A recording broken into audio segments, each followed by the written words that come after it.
Махамбет Өтемісұлы. Мен едім.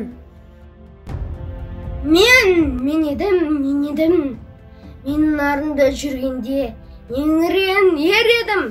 Иса тайдың барында екі тарлан бөредім. Қай қазақтан кемедім, бір қазақпен теңедім. Өздеріңде хандардың қарны жуан билердің, атандай досын ақыртып, азымын көкке шақыртып, сұлтанын суға сұлатып, қамшасын қақпалында жылатып, ернін еттей тесісіп, кеңірдегін тесісіп, жырағы басын түсіріп, жылғадан қанын ағызып, басын кессем дедім. Еділдің бойы ен тоғай, ел қондырсам дедім. Жағалай жатқан сол елге мал толтырсам дедім. Еңсесі биік ағорда еркісіз кірсем дедім. Керегесін кескілеп, отын етсем дедім. Туырлығын тескілеп, тоқым етсем дедім. Тақта отырған хандардың, төрде отырған ханымын қатын етсем дедім. Әлдилеген баласын жетін етсем дедім.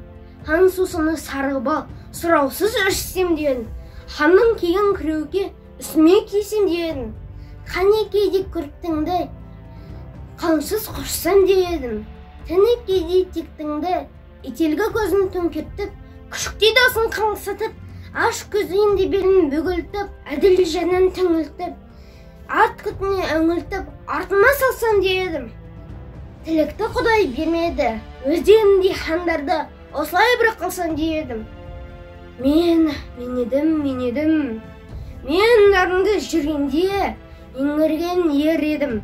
Иса тайдың барында екі тарлан бөредім. Ерегіскен дұшпанға қызыл сырлы жебедім.